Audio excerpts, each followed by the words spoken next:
Yes, Yes. nakikita na namin. Pang prenup. Yes. Nakita ako sa yung SM Hi guys. So sa mga hindi pa nakakakilala sa akin, since bago lang din akong coded a few months ago. So I'm David and I'm an architecture graduate.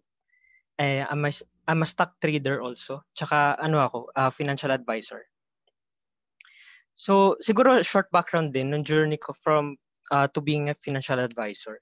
Nag-start ako as a Bachelor of Science in Architecture sa De La Salle College of St. Benilde. Siguro isang bagay na iisipin din ng mga tao pag galing Lasal is, rich kid, born with the silver spoon. Pero kasi yung family namin, hindi kami galing sa yaman. So, nag-start talaga yung family namin. Yung lola ko kasi nagbebenta siya ng isda sa palengke ng Antipolo. And then, yung lolo ko naman, sa father side din, jeepney driver siya, rutang Tanay to Shaw Boulevard. Siguro yung mga taga Rizal familiar sa ruta na to, ng jeep na to. And then, yung sa mother side ko naman, nagbebenta, meron kasing karinderya yung lola ko sa mother side. And then, pag may mga extra na snacks, nagbebenta yung mga tito-tito ko tsaka mom ko sa bus ng mga snacks. So, paano nga ba nag-start yung financial journey ko from that experience? Since bata pa lang talaga, namulat na ako sa realidad na kailangan magbanat ng buto para ma-achieve natin yung mga goals and dreams natin in life. Ayun, nung bata ako, nag-start ako ng business. Bumibili ako ng mga garapon ng stick ko. So, yun, binigyan ako ng puhunan 100 pesos. Tapos yung 100 na yun, pinaikot ko siya for stick ko business. So, every time na pupunta akong school, meron akong baon stick ko. And then, syempre, mga estudyante, mga bata, di ba? Maiinggit sa stick ko pag may dala ka. So, ang ginagawa ko, pag hingi sila, sinasabi ko, binibenta ko siya. So, yun, binibenta ko per piece yung mga stick ko. So, doble yung kita ko sa isang garapon ng stick ko. And then sa mga kalaro ko naman paghapon, after school, ayun, edi bago ako maglaro, bit ko rin yung stick ko. And then yun, nagbebenta rin ako doon. So, dahil doon, nakapag-build ako ng good saving habits. Meron akong 3 alkansya nung bata, mga 5 years old. So, yung isa for business, doon ko iniipon lahat ng kinikita ko sa stick ko business ko. Tapos, meron akong isa naman for yung mga 10 pesos na papel na pera dati, tsaka 20, nung meron pa yung 10 pesos. And then meron din ako isa, puro barya naman. Yung ginagastos ko yung pag kunyari, bibili akong candies or mga bagay na for rewarding myself. So after nung bata naman, binalik ako sa Italy. Kasi syempre, OFW parents, medyo nahirapan din sila na malayo kami sa family. So nung bumalik ako sa Italy, nung 6 years old, and tulad ng mga OFW kid, kadalasan, sa sobrang busy kasi ng parents, medyo na-build ko yung pagiging independent sa bahay. So, 6 years old to 12 years old, kunyari may mga assignments sa school, wala kasi yung parents ko, wala din magtuturo sa akin. So, medyo nagpursige talaga akong aralin yung mga bagay na hindi ko maintindihan, kunyari about geography, about arts, etc. Yun, dahil doon, na-build ko rin yung skills na mag-invest in yourself. Kasi bago natin ma-achieve talaga yung mga bagay, na-realize ko nung bata, kailangan talaga natin matuto on our own sa mga bagay-bagay sa buhay. So, 12 to 16 years old naman, bumalik ako dito from Italy. And since wala nga rin yung parents ko, ang nangyari is, ako yung nag-handle ng finances ng family namin. And ako tsaka yung kapatid ko. Kasi since 12 years old pa lang ako noon, bawal pa kasi ako pumirma sa mga bagay-bagay and deposit. So yung tita ko talaga yung tumatanggap ng allowance namin, pero ako yung nagmamanage. So dahil dito, buti na lang medyo naman ako sa mom ko kasi kuripot yung mom ko. So nung time na yun, at 12 years old, nag-develop ako ng notebook or expense tracking way para din matrack ko yung mga kada piso na lumalabas at pumapasok sa allowance namin. Kasi kapatid ko medyo gastador eh. So, ako kasi kuripot. So, every time nakukuha ang kapatid ko, nililista niya talaga dun sa notebook namin kung ano yung kung saan niya nagagamit yung kinuha niya sa allowance or kung saan galing yung nilagay niya dun sa allowance namin. So, yun, dahil dun, since 12 years old, meron na akong notebook talaga up until now ng pag-track ng mga expenses. And yun, mga gastos, mga bagay na pumapasok sa allowance. And then, yun, fund management din. Dahil nga, since hindi pa kasi ako pwede magbangko directly nun, sa bahay ko talaga ginagawa yung fund management approach. Puro notebook, puro papel. And then, after nun, nung college, kasi since yung family nga namin hindi naman din galing sa sobrang yamang pamilya, medyo nakita ko kasi yung disparity talaga nung population ng Lasal. Merong sobrang yayaman na pagpapasok sa school ay may dalang Bugatti, Chevrolet, mga ganong cars. So kami, nandito lang kami sa tabi, parang, hey, nandito, wala. Wala rin kami kasi masyadong funds for college nung time na yun. So, nag-apply ako for scholarship and natanggap naman ako for academic scholarship sa school. Dahil dun sa limitations and obstacles din in terms of finances, ano talaga yung college life ko, racket dito, racket doon. Kasi lahat ng racket na kaya ko gawin, tinatanggap ko talaga. Kunyari, nagde-design ako ng mga brochure for mga tourism students or tumatanggap din ako ng mga graphics and magazine layouting. Tsaka, yun, pag may mga thesis students na kunyari, kailangan ng 3D model or scale model sa Archie, tinatanggap ko rin. And, ayun, talagang racket lang ako ng racket ng college din. Dahil din, yung allowance ko kasi 700 pesos lang, pinagkakasya ko siya in a week. Siguro yung 700, medyo malaki for some. Pero pag nasa Lasal School ka kasi hindi ganun kalaki yung 700 dahil yung pagkain mo pa lang sa mga canteen ng Lasal medyo expensive na. Below 50 pesos, merienda lang talaga mabibili mo. So ginagawa ko, pinagkakasya ko yung 700 a week. So pag breakfast, lunch, or dinner, breakfast, lunch, merienda, ayun, usually sa Lasal ako talaga, sa loob ng campus ako kumakain with classmates. Pero pag gabi, ayun, lalo na paggipit, kapit lang talaga sa siomai with rice, shark fin with rice ng mini-stop, mga ganun. So, yun lang yun talaga yung way ko para gawin ng diskarte nung time na yun sa college. And dahil din dito, naghanap rin ako ng ibang way to increase my saving capacity. So, nung 17 years old ako, nag-inquire ako sa bank. Sabi ko, paano ba ako ano ba yung UITF? Tapos nag-inquire din ako about mutual funds, bonds.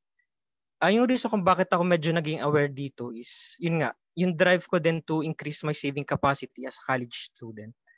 Kasi, hindi ako makaipon sa 700 pesos dahil nga mahal ang expenses. Tapos yung Archie, sobrang, ang mahal kasi ng mga material sa Archie.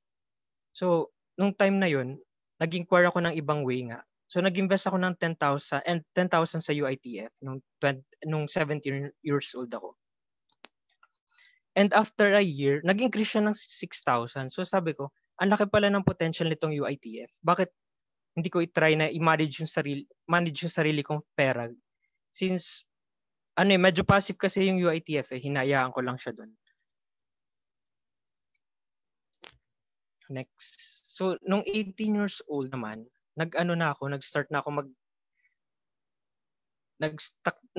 ako mag-stocks at 18 years old. Kasi nga, nakita ko talaga yung potential nung pag-grow ng money ko sa UITF. So, nag-stocks na ako. Siyempre, a few years, medyo challenging kasi hindi rin naman ako masyado maalam nun.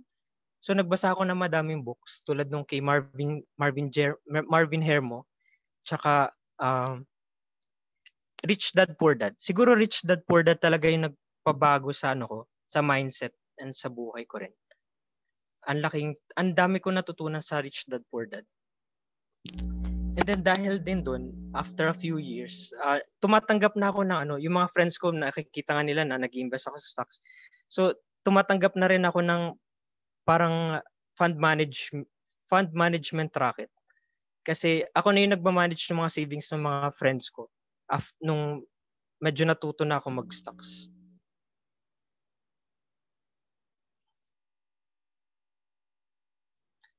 Ayun, after graduation naman, syempre continue pa rin yung racket. Kasi stock trading naman, pwede mo naman siya gawin on the side. Hindi naman siya necessarily na kailangan mo tutukan. Medyo stereotype lang talaga yung pagtutok. So, pumasok ako sa architectural firm after nung ko-graduate. Pero meron pa rin ako tinatanong sa sarili, parang yes, may work ako, meron din akong sidelines. Pero parang bakit kulang? Bakit parang hindi pa ako fulfilled sa ginagawa ko? Until nangyari noong 2018, na-rush yung dad ko sa hospital due to pneumonia and heart condition. So, nung time na yun talaga nakita ko na lang yung mom ko, umiiyak siya every night. And then, kasi munti ka na namin benta lahat ng ari-arian namin para lang mai-save yung life ng dad ko. Kasi yung dad ko, medyo anti-insurance siya. Hindi siya non-believer siya ng insurance. So, nung time ng 2018, wala siyang insurance. And napilitan talaga namin i-gastusin lahat ng family savings namin hanggang sa walang matira. And buti na lang, ang mom ko talaga is saver talaga siya. So, hindi namin naibenta yung mga yung iba namin lupa dahil yun, kung walang tinago kasi yung mom ko, talaga mauubos din yung lupa namin pinag-ipunan ng parents ko. So siguro life realization ko nung time na yun, noong 2018, having savings and emergency funds is important. Kasi ayun, kung puro YOLO lang tayo, lalo na ngayon sa social media era, ang dami natin nakikita, puro travel lang ng travel. And okay lang naman mag-travel. Pero siguro, build your emergency fund and savings first bago ka magpakasaya sa buhay. And then, a small portion lang. Wag yung, kunyari na nakaipok ka 100K, gagastasin mo lahat yung 100K para sa lahat ng kagustuhan mo, travel or mga gadgets. And then yun, never underestimate the value of having a life insurance. Kasi na-realize ko nga rin yung dad ko, non-believer siya, pero nung time na yun, nung kailangan niya, hindi na siya pwedeng, nag-50-50 na talaga siya eh. So, hindi na siya makakakuha ng critical illness na insurance. Lalo na ngayon na may pacemaker na siya. Ayun, yun din yung isang reason din kung bakit pumasok din ako sa field na to. Kasi na-realize ko na yung importance talaga ng life insurance. And then, yun, third realization ko in life, investing early pays off. Kasi nung bata, yun nga, simula nung bata talaga nagsisave ako. And then, nung naging 18 years old ako, nag-start na ako mag-invest. Madaming opportunities na nag-open sa akin dahil din sa investing. Kasi nakapag-travel ako for 6 months nung before ma-hospital yung dad ko, nakapag-travel ako for 6 months nung 2017. Kasi yun after graduation, di ba meron tayong waiting period?